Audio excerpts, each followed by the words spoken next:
Bonjour et bienvenue dans ce cours sur l'histoire des conciles. Je m'appelle Mandimbi Ranaiwarisua. Je suis professeur de l'histoire des dogmes et de théologie systématique à la FTBM, c'est-à-dire la faculté de théologie baptiste de Madagascar, qui, en passant, je signale que la FTBM ouvrira ses portes en ligne en août prochain. Et je vous invite à suivre avec intérêt ce cours sur l'histoire des conciles. Tout d'abord, quels sont les objectifs de ce cours? En premier lieu, nous allons jeter un coup d'œil sur les circonstances, la nature des conciles œcuméniques, leurs impacts sur l'histoire de l'Église, mais aussi et surtout leurs intentions.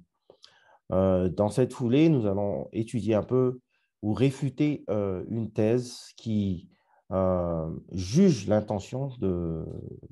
prétendue intention de ces conciles œcuméniques, en l'occurrence, que euh, les conciles œcuméniques tentaient juste d'asseoir une hégémonie politique ou une hégémonie théologique par rapport à un parti en particulier, euh, au détriment de plusieurs expressions tout aussi légitimes ou en l'occurrence illégitimes de cette foi chrétienne ou de l'orthodoxie. Donc, en quelques mots, il s'agit de nier l'existence d'une orthodoxie chrétienne, c'est-à-dire d'un enseignement commun à tous les chrétiens et qui vient directement du Christ et des apôtres. En fait, cette thèse que nous allons essayer de réfuter en étudiant l'histoire des conciles maintient en plus que ce soit l'hérésie, que ce soit l'orthodoxie, l'une ou l'autre, on ne sait pas vraiment quelle est la première. L'une aurait pu exister avant l'autre, mais plus généralement, euh, les promoteurs de cette thèse pensent qu'il y a plus de chances que l'hérésie, c'est-à-dire ce que nous appelons aujourd'hui des hérésies, ont existé beaucoup plus tôt que ce que nous appelons aujourd'hui l'orthodoxie. Dans ce sens, que ce soit l'arianisme ou les diverses expressions de beaucoup d'hérésies. Nous allons voir dans ce cours tout cela. Eh bien, tout cela, en un mot, est une expression légitime du christianisme. Dans l'étude de l'histoire des conciles, nous allons en voir les circonstances qui ont amené les pères de l'Église à se rassembler, à établir un dogme euh, pour, euh, pour définir l'orthodoxie ou pour réaffirmer plutôt l'orthodoxie. Et nous allons voir leurs raisons, leurs intentions. Est-ce qu'ils étaient vraiment dans le but d'asseoir leur propre hégémonie ou établir l'avantage de leur parti politique ou théologique par rapport à d'autres sectes ou d'autres expressions légitimes de la foi chrétienne? Est-ce qu'il en était ainsi? Ou plutôt, est-ce qu'il y a un enseignement euh, orthodoxe, qu'on appelle orthodoxe, ou la foi droite, qui vient directement du Christ et qui a été transmise par les apôtres et que nous avons reçu, l'Église primitive a reçu et transmise et protégée tout au long des années. C'est ce que nous allons voir en étudiant l'histoire des conciles. C'est un peu l'intérêt d'étudier l'histoire des conciles dans ce sens. Alors, comme histoire des conciles, ça nous ramène directement, je dirais d'une manière générale, à penser au concile de Nicée en 325 après Jésus-Christ. Mais en fait, ce n'est pas le tout premier concile. Les conciles œcuméniques ont un précédent biblique. Et nous savons que le tout premier concile se trouve pour nous en Actes chapitre 15. L'évangéliste Luc, qui a écrit aussi le livre des Actes des Apôtres, nous nous détaille en fait vraiment en de nombreux détails, nous donne de nombreux détails sur le pourquoi, l'intention et la manière dont s'est déroulé le tout premier concile qui, je le signale encore, est biblique. Alors, nous parlons du concile de Jérusalem. Et nous allons utiliser pour ce premier module, dans l'étude des conciles œcuméniques, le livre des Actes comme notre principal document historique. Nous savons que c'est la parole de Dieu écrite pour nous, mais c'est aussi un document que nous pouvons miner pour trouver nos ressources historiques telles que qui nous intéressent aujourd'hui dans ce cours. Alors, le livre des Actes, dans le chapitre 15, nous relate le concile de Jérusalem. Qu'en est-il de ce concile? Qu'est-ce qui a motivé ce concile et quelle est l'issue de ce concile? Tel est notre programme pour aujourd'hui. Nous lisons dans le livre des Actes, au chapitre 14, si vous avez vos Bibles, que l'apôtre Paul et Barnabas reviennent de leur tout premier voyage missionnaire. Nous savons bien que l'apôtre Paul et Barnabas ont été mis à part par le Saint-Esprit dans l'église d'Antioche, qui se trouve en Syrie, signalant qu'il y a deux Antioches. L'une se trouve en Turquie, de l'actuelle Turquie, et l'autre se trouve en Syrie, un tout petit peu plus au nord de l'État d'Israël ou de la Palestine, de l'ancienne Palestine. Donc. Alors, l'église d'Antioche dont nous parlons, qui a commissionné l'apôtre Paul et Barnabas pour leur premier voyage missionnaire, se trouve dans cette Antioche-là, en Syrie. Et quand ils ont fini leur premier voyage missionnaire, il est écrit dans Actes chapitre 14,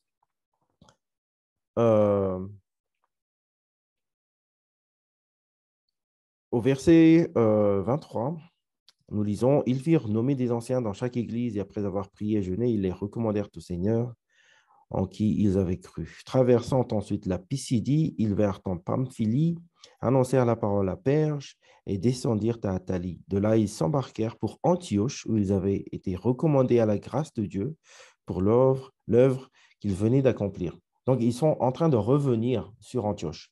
Ils reviennent de leur premier voyage missionnaire et ils sont sur le point d'arriver à Antioche. Et puis, quand ils arrivent à Antioche, au verset 27, après leur arrivée, ils convoquèrent l'Église et ils racontèrent tout ce que Dieu avait fait avec eux et comment il avait ouvert aux nations la porte de la foi. Et ils demeurèrent assez longtemps avec les disciples. Comment il avait ouvert, c'est-à-dire Dieu avait ouvert aux nations la porte de la foi. La première circonstance qui est à la source du concile de Jérusalem, c'est que Dieu a ouvert la porte de la foi aux païens, aux nations. En quel sens? Nous allons voir. Maintenant que nous sommes dans le chapitre 15, nous lisons au verset 1, « Quelques hommes venus de la Judée enseignaient les frères en disant, « Si vous n'êtes circoncis selon le rite de Moïse, vous ne pouvez être sauvés. » Alors, qu'est-ce qui se passe? Nous savons que les tout premiers chrétiens sont des juifs. C'est des juifs qui sont convertis à la foi du Christ ou à la foi en Christ, tel que le Christ est le Messie. Et quand ils sont convertis en Christ, ils n'ont pas renié leur foi juive, leur identité juive. En fait, ils ont continué à pratiquer la loi de Moïse, qui est la source de leur identité juive, tout en croyant que le Christ, Jésus-Christ, c'est-à-dire Jésus de Nazareth, est le Christ envoyé par Dieu et que c'est par la foi en lui que l'on obtient le salut. Donc, nous savons que les disciples de Jésus-Christ étaient parmi ceux-là, les tout premiers qui ont cru, mais en même temps, l'évangile a vraiment été reçu en tout premier lieu par des Juifs. Mais nous savons que même un tout petit peu en amont, l'apôtre Pierre même a déjà été envoyé visiter un homme appelé Corneille pour lui présenter l'évangile. Et Corneille, un païen, un non-juif, un gentil, pour ainsi dire, a reçu l'évangile et il a même reçu le Saint-Esprit. Telle est la même expérience que Paul et Barnabas ont vécu en annonçant la parole de Dieu, la foi en Christ aux nations. Donc, si nous voyons un peu le voyage missionnaire de l'apôtre Paul et de Barnabas, j'ai une petite carte que je pourrais vous montrer. Ils partent de la ville d'Antioche, qui est, je le signale encore, au nord de la Palestine, qui est en Syrie. Ma carte est en anglais, malheureusement. Euh, ils sont partis d'Antioche et ils sont allés sur l'île de Chypre et puis sur la terre ferme en traversant la mer là. Et la terre ferme que nous appelons en temps moderne la Turquie. Toute cette surface, c'est la Turquie, mais c'est aussi l'Asie mineure. Et dans cette région, il y a la Galatie, l'Asie mineure, la Phrygie, ou Phrygie, la Pisidie, la Pamphylie, la Lycie, ainsi de suite. Et il y a un autre Antioche, une autre ville appelée Antioche en Pisidie. Et tout ceci, c'est euh, une population helléniste, c'est-à-dire qui parle grec, même s'il y a aussi la diaspora juive qui habite dans presque toutes les villes. Et comme vous savez, la pratique de l'apôtre Paul, c'est d'abord aller vers les Juifs, dans la synagogue des Juifs, et puis quand il reçoit un refus, il va vers les gentils. Et c'est ainsi que la parole de Dieu s'est propagée dans toute cette région et qu'il a établi des églises. Après plusieurs péripéties d'ailleurs, il a été lapidé à Lystre. Et donc, là, ils reviennent de ce voyage missionnaire, le premier voyage missionnaire, ils reviennent sur Antioche. Et c'est là que le problème se montre.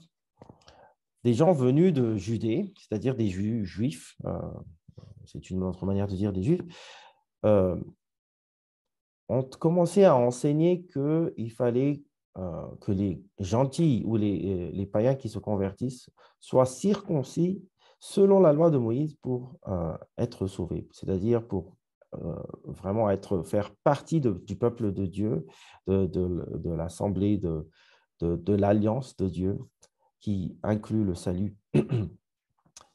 Et sur ce point, bien sûr, l'apôtre Paul et Barnabas ne sont pas d'accord et ils ont tenté de réfuter cet enseignement erroné, euh, on peut le dire anachroniquement, une hérésie. Euh, comme nous le lisons au verset 2, Paul et Barnabas eurent avec eux un débat et une vive discussion. Et c'est ainsi qu'il s'ensuit que Paul et Barnabas sont envoyés à Jérusalem. Donc, après cette vive discussion, après ce débat, cette discorde, l'église d'Antioche a envoyé Paul et Barnabas à l'église de Jérusalem pour essayer de résoudre ce problème. Parce qu'il s'avère que ce problème constitue un obstacle à la foi, surtout des païens qui se convertissent. Et c'est là que le conseil se réunit, le conseil de Jérusalem, qu'on appelle aussi le concile de Jérusalem. Et nous voyons dans la suite des événements que ce ne sera pas facile de résoudre le conflit. Maintenant, qui étaient les principaux participants à ce concile? Si nous continuons de lire, nous voyons qu'il y a plusieurs participants, d'autres plus importants que les uns. Notamment, il y a déjà l'église d'Antioche en Syrie qui est la cause ou la source de l'assemblée ou du regroupement, du concile, qui ont appelé ce concile. Ils ont envoyé leurs représentants en Paul et Barnabas, donc eux aussi sont participants. Il y a bien évidemment l'église de Jérusalem, où tout se déroule, mais il y a aussi les participants qui est dénommé au verset 5 du chapitre 15, le parti des pharisiens. Il s'avère que la compagnie des hommes de Judée qui enseignaient cette fausse doctrine, en l'occurrence sur la circoncision qui est nécessaire au salut, n'est rien d'autre que qu'un parti des pharisiens, tel que l'évangéliste Luc l'écrit ici. Il y a aussi, entre autres, les personnes les plus influentes dans l'Église de Jérusalem, à savoir l'apôtre Pierre, Simon Pierre, qui est en quelque sorte le dirigeant, le leader des apôtres. Et puis il y a Jacques, l'apôtre Jacques, qui est le frère du Seigneur, Jacques, le frère de Jésus, qui tenait un rôle très important, si ce n'est le principal leader de l'Église de Jérusalem. Et c'est sur leur autorité, plus ou moins, que le conflit va se résoudre. Entre autres, il y a aussi les apôtres et les anciens qui sont nommés, pas nommés, mais mentionnés au verset 6. Les apôtres et les anciens se réunirent pour examiner cette affaire. Et à la fin, nous aurons aussi les émissaires qui seront désignés pour aller avec Paul et Barnabas, c'est-à-dire Jude et Silas. Donc, voilà les principaux participants de ce concile. Notons que le concile s'est tenu aux alentours de la fin des années 40, vers 48 ou même vers l'année 50 après Jésus-Christ, selon les dictionnaires et les atlas que nous pouvons consulter d'ailleurs. Quel est le principal sujet discuté durant le concile? Bien évidemment, il s'agit de la circoncision. En d'autres termes, la circoncision est-elle nécessaire ou requise pour les païens qui se convertissent? Alors, nous savons la réponse. Bien sûr, la réponse est non. Et c'est l'apôtre Pierre et Jacques, comme nous avons dit, qui ont argumenté, pour ainsi dire, pour ce non, bien évidemment. Mais quelles sont les raisons qu'ils ont données? Je peux en nommer 4, on pourra en examiner 4 selon le texte qui nous est parvenu dans Actes chapitre 15. Première raison, la circoncision n'est pas requise car Dieu a aussi donné le Saint-Esprit aux païens étant incirconcis, c'est-à-dire. Au verset 8, nous voyons l'apôtre Pierre qui, on pense qu'il parle de son expérience avec Corneille, qui a reçu le Saint-Esprit. Et Dieu, qui connaît les cœurs, leur a rendu témoignage en leur donnant le Saint-Esprit comme à nous. Et donc, avec cela, il a aussi donné les prodiges, les signes et prodiges, les miracles, pour attester, pour confirmer la venue du Saint-Esprit. Et c'est ce que dit le verset 12. Toute l'assemblée garda le silence et l'on écouta Barnabas et Paul qui racontèrent tous les miracles et les prodiges que Dieu avait fait par eux au milieu des païens. Même juste la mention de ces deux faits montre déjà que il n'y a pas à dire, il n'y a pas lieu de refuser ou de nier que l'Évangile et même l'Esprit Saint est venu ou a été donné par Dieu aux païens qui ont cru. Et deuxième raison, donc, après cela, comme Pierre le dit au verset 9, il n'a fait aucune différence entre nous et eux. C'est-à-dire que Dieu ne fait pas de différence entre juifs et païens quand il s'agit du salut par la foi en Jésus-Christ. Et troisième raison d'ailleurs, le salut s'obtient par la foi en Jésus-Christ ou par la grâce. C'est au verset 11 que Luc écrit cela, mais c'est par la grâce du Seigneur Jésus que nous croyons être sauvés de la même manière que... Donc, le salut s'opère d'une manière égale, que ce soit chez les païens ou chez les juifs. Il n'y a pas lieu d'être juif ou lieu d'être païen pour recevoir le salut en Jésus-Christ par la foi. Et peut-être une dernière raison que je voudrais mentionner, c'est le fait que l'inclusion des autres peuples, c'est-à-dire des païens, fait partie intégrale du plan de Dieu, du plan de salut de Dieu. Et c'est au verset 16 et 17 de Actes chapitre 15 que nous voyons cela. Après cela, je reviendrai. Ici, c'est Jacques qui parle. En fait, il cite le passage en Amos chapitre 9, 11 et 12, avec une petite modification. Après cela, je reviendrai et je relèverai de sa chute la tente de David. Je réparerai les ruines et je la redresserai afin que le reste des hommes cherche le Seigneur, ainsi que toutes les nations sur lesquelles mon nom est invoqué, dit le Seigneur qui fait ces choses, et à qui elles sont connues de toute éternité. Donc, le programme de Dieu, c'est de toute éternité, qui sont connus de toute éternité, par lui, qui a été un dessein qu'il a formé de toute éternité, et ce dessein inclut les païens, tout simplement. Voilà ce que nous venons de lire. Et donc, voilà les quatre raisons. Premièrement, Dieu a donné le Saint-Esprit aux païens, tout comme aux Juifs. Dieu n'a pas fait de différence selon la manière d'être sauvé, que ce soit pour les païens ou pour les Juifs. Le salut, donc, s'obtient par grâce, par la foi en Jésus-Christ, que ce soit juif ou païen. Et de toute façon, euh, ce salut en Jésus-Christ, l'inclusion des païens dans l'Église ou dans ce salut en Jésus-Christ fait partie du plan de Dieu de toute éternité. Voilà donc les raisons euh, pour lesquelles l'apôtre Jacques et l'apôtre Pierre ont donné une réponse négative à la question qui s'est posée.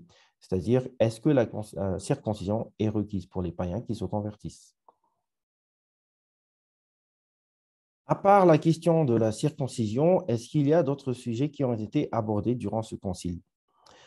Effectivement, il y en a, tels que nous lisons au verset 19, euh, une recommandation de l'apôtre Jacques. C'est pourquoi je suis d'avis qu'on ne crée pas de difficulté à ceux des païens qui se convertissent à Dieu, mais qu'on leur écrive de s'abstenir des souillures des idoles, de l'impudicité, des animaux étouffés et du sang. Donc ici, on remarque trois autres, ou quatre, plutôt quatre autres sujets auxiliaires que l'apôtre Jacques recommande d'adresser aux païens qui se convertissent, dans ce sens de leur, en quelque sorte, imposer de s'abstenir des viandes sacrifiées aux idoles, de l'impudicité, c'est-à-dire de l'inconduite sexuelle, de la viande d'animaux étouffés, c'est-à-dire qui ont encore leur sang dans leur corps, et bien sûr du sang. Nous allons revenir sur ces points après avoir lu le décret, le credo final du Concile de Jérusalem, car en fait, euh, il y a une raison pour laquelle ces sujets ont été également abordés. Mais d'abord, quelle est la résolution du conflit? Quelle est la résolution du Concile de Jérusalem? Nous pouvons le lire à partir du verset 23, ou peut-être du verset 22. Alors il parut bon aux apôtres et aux anciens et à toute l'Église de choisir parmi eux et d'envoyer à Antioche avec Paul et Barnabas, Jude appelé Barsabas et Silas, hommes considérés entre les frères. Ils les chargèrent d'une lettre ainsi conçue. Ainsi commence donc euh, le, le décret ou le credo du Concile de Jérusalem. Les apôtres, les anciens et les frères, aux frères d'entre les païens qui sont à Antioche, en Syrie et en Cilicie. Salut. Ayant appris que quelques hommes partis de chez nous et auxquels nous n'avions donné aucun ordre, vous ont troublé par leurs discours et ont ébranlé vos âmes en disant qu'il faut être circoncis et garder la loi, nous avons jugé à propos, après nous être réunis tous ensemble, de choisir des délégués et de vous les envoyer avec nos bien-aimés Barnabas et Paul, ces hommes qui ont exposé leur vie pour le nom de notre Seigneur Jésus-Christ. Nous avons donc envoyé Jude et Silas, qui vous annonceront de bouche les mêmes choses, car il a paru bon au Saint-Esprit et à nous de ne vous imposer d'autres charges que ce qui est nécessaire, savoir de vous abstenir des viandes sacrifiées aux idoles, du sang, des animaux étouffés et de l'impudicité, choses contre lesquelles vous vous trouverez bien de vous tenir en garde à Dieu. Voilà le texte de la résolution du concile. Et donc, vous voyez dedans le...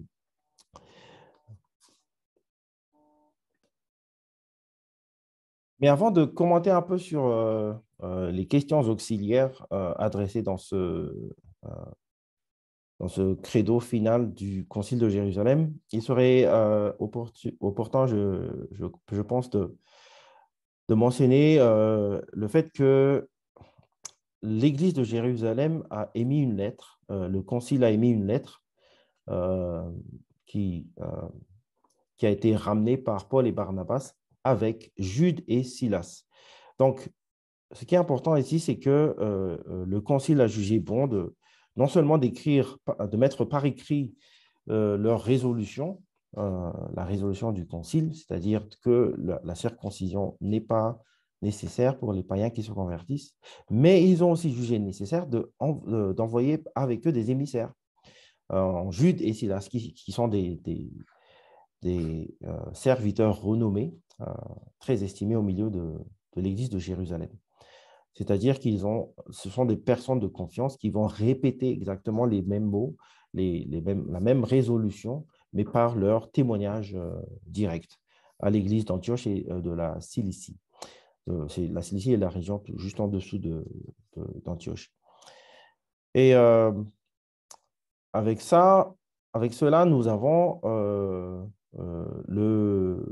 le sérieux, l'importance que le concile ou l'Église de Jérusalem a attribué aux troubles qui se sont passés dans la région de la ville d'Antioche et de la Cilicie. À tel point que juste donner une lettre à ramener par Paul et Barnabas n'a pas suffi. Il a fallu qu'ils envoient des émissaires pour les représenter. Ceci aussi, je pense, en contrepartie du fait que des gens sont partis d'eux, comme ils affirment dans la lettre elle-même, sans avoir été commissionnés ou sans avoir reçu aucun ordre. Donc, en contrepartie, nous envoyons Jude et Silas qui sont commissionnés pour parler en notre nom, au nom du concile, au nom de toute l'Église et des apôtres, même de Pierre et de Jacques. Donc, voilà la façon solennelle du Concile de Jérusalem de résoudre ce conflit ou les problèmes qui ont été créés par les judaïsants, on les appelle les judaïsants, ceux qui ont prêché la loi de Moïse euh, chez les païens qui se sont convertis. Maintenant, pour les questions auxiliaires, en l'occurrence, les viandes sacrifiées aux idoles, l'inconduite sexuelle ou l'impudicité, les viandes d'animaux étouffés et le sang. Qu'en est-il de tout cela? Pourquoi, après avoir libéré les païens de leur conscience, de ne pas les lier par rapport à la circoncision, et ils leur ont en quelque sorte imposé de s'abstenir de ces choses? Une chose, premièrement, euh, en ce qui concerne la viande sacrifiée aux idoles ou l'inconduite sexuelle, cela ne ressort pas d'ordre. Cela ressort d'un ordre plutôt normal pour les païens convertis de vouloir s'abstenir de ces choses-là, que ce soit les viandes sacrifiées aux idoles ou euh, l'inconduite sexuelle. Néanmoins, les commentateurs écrivent et pensent que euh, les quatre aspects qui ont été abordés ici, notamment par Jacques, ont trait à la relation qu'ont les païens avec les Juifs, c'est-à-dire les Juifs convertis. Non seulement les Juifs juifs, mais les Juifs qui ont reçu la foi en Christ. Et cela, nous pouvons le voir au verset 21, qui explique un peu le pourquoi de ces recommandations, ou même impositions, je dirais. Euh, Au verset 21 du chapitre 15 des Actes. Quand l'apôtre Jacques propose ces résolutions. Et il rajoute, car depuis bien des générations, Moïse a dans chaque ville des gens qui le prêchent, puisqu'on le lit tous les jours de sabbat dans les synagogues. Il parle des Juifs. des Juifs, même convertis ou même qui ont reçu la foi en Christ, ils continuent de lire le Pentateuque, la loi de Moïse, tous les samedis dans les synagogues. Donc, les Juifs ne se sont pas séparés de leur foi juive quand se sont convertis, mais ils ont continué ou persévéré même dans cette foi, tout en rajoutant, en devenant chrétiens. Donc, en rajoutant à la foi juive la foi en Christ, le, le Messie, le Sauveur du monde. Et c'est ainsi que, par égard pour ces Juifs-là, qui sont presque dans toutes les villes, comme il est écrit là, dans chaque ville, des gens qui le prêchent. Donc, il fait référence aux Juifs qui pratiquent encore et prêchent encore, lisent encore la loi de Moïse pour la pratiquer, pour l'honorer. Donc, en relation avec ces Juifs, pour avoir une bonne relation, pour être en bon terme avec ces Juifs, il est recommandé ou même euh, imposé aux païens qui se convertissent de s'abstenir de ces quatre choses, c'est à savoir euh, les viandes sacrifiées aux idoles, qui est une abomination de toute façon pour les Juifs, mais même pour, nous voyons ce sujet traité par Paul en plus de détails dans son épître aux Corinthiens, le premier épître aux Corinthiens, mais aussi la viande, l'impudicité, l'inconduite sexuelle et les viandes étouffées. Alors pourquoi les viandes étouffées? Parce que dans la loi de Moïse, les Juifs ne peuvent consommer un animal qui n'a pas été vidé de son sang, tout simplement. Et donc, pareillement, le sang en soi. Nous avons, je pense, dans chaque culture, une recette euh, bien établie pour cuire le sang, que ce soit le sang d'un poulet ou quoi que ce soit. Eh bien, cela n'est pas la joie ou l'occasion pour les Juifs de consommer. Et donc, pour les Juifs, le sang est interdit. Nous savons ça. Et c'est pour cela qu'il est recommandé aux païens, en termes de concession, de s'abstenir de ces choses-là. Donc, si nous résumons toute l'histoire, il y a des Juifs, des judaïsants qui sont convertis à la foi de Jésus-Christ, à la foi en Jésus-Christ, qui sont venus à Antioche pour prêcher la loi de Moïse à ces païens qui se sont convertis à leur tour à la foi en Jésus-Christ, leur disant qu'il fallait se circoncire. Donc, il ne s'agit seulement pas de la circoncision, mais on peut croire que quand ils disent circoncision selon la loi de Moïse, ça inclut tout ce qui est de la loi de Moïse. C'est-à-dire, en quelque sorte, si vous voulez être sauvé, vous, non seulement vous croyez en Christ, mais vous devenez juif. En quelque sorte, c'est l'idée, quoi. Et l'apôtre Paul et Barnabas n'étaient pas d'accord. Ils ont débattu cet enseignement. Et donc, l'église d'Antioche les a envoyés à l'église de Jérusalem pour élucider l'affaire. Et l'église de Jérusalem a statué, en l'occurrence sous l'autorité de l'apôtre Jacques et de l'apôtre Pierre, et leur a envoyé une lettre en, en affirmant que les païens il n'est pas nécessaire pour les païens de se faire circoncire ou de devenir juif, en quelque sorte. C'est contre les judaïsants, donc. Mais en termes de concession, il a été recommandé aux païens, ou même imposé aux païens, de respecter les pratiques, les formes et pratiques juives, euh, même de ceux qui se sont convertis en la foi de Jésus-Christ, mais qui sont restés juifs, qui ont gardé leur identité. De ce fait, ils ne mangent pas de sang, ils ne pratiquent pas l'impudicité, en fait, l'inconduite sexuelle, c'est-à-dire Il y a des commentateurs qui pensent aussi que quand on parle d'un conduit sexuel, c'est-à-dire le terme grec pornéia, ce n'est pas juste l'adultère ou la fornication qui est en tête, mais euh, des relations sexuelles qui sont non seulement extra-conjugales, mais interdites, c'est-à-dire incestueuses ou des relations de ce genre qui sont énumérées dans l'Ancien Testament, dans la loi de Moïse. Et donc, tout cela est appelé, les païens sont appelés à respecter par égard pour les juifs ou les chrétiens juifs. Après le concile, quelle est la situation? Quelle importance ça a par rapport à l'histoire de l'Église?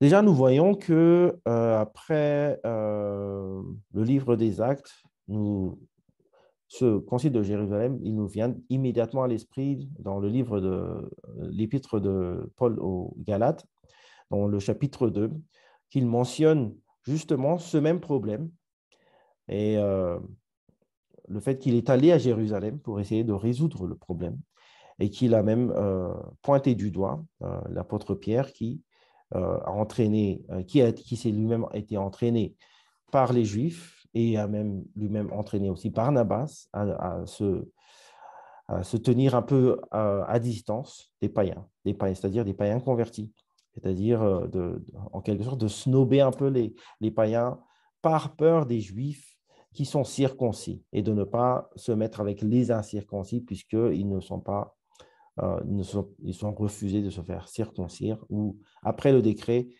puisqu'ils ont été donnés de ne pas se circoncire, ils ne sont pas circoncis. L'apôtre Paul euh, en appelle à Pierre et lui dit, si toi, en tant que juif, tu te comportes en tant que païen, pourquoi demandes-tu aux païens de devenir juifs? En quelque sorte, ton comportement est inadmissible et incohérent. Euh, voilà. Euh, Qu'en est-il de l'hérésie ou de la fausse doctrine? Eh bien, nous savons pour l'Épître aux Galates que la principale raison pour l'apôtre Paul d'écrire cette épître est justement les judaïsants. Et il y a des judaïsants qui ont envahi toute l'actuelle Turquie, la région de la Turquie, c'est-à-dire Galate, euh, c'est toujours compris dans cette même région, qui ont prêché la loi de Moïse et qui veulent redevenir juifs, hein, dans un sens, c'est-à-dire judaïsants, repratiquer la loi de Moïse, tout ceci en même temps que de maintenir la foi en Jésus-Christ. Et si vous lisez l'épître de Paul aux Galates, l'apôtre Paul est très virulent par rapport à ses enseignants, même aux Galates, que euh,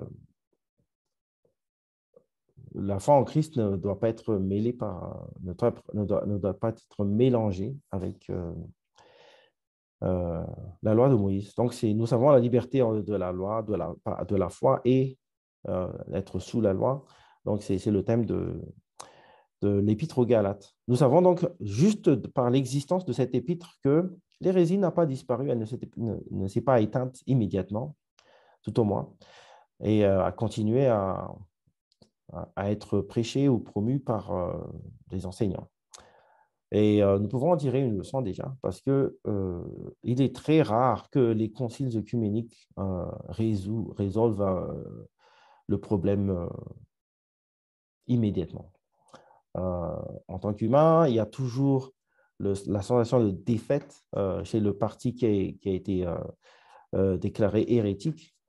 Et donc, pour eux, il s'agit d'essayer de survivre.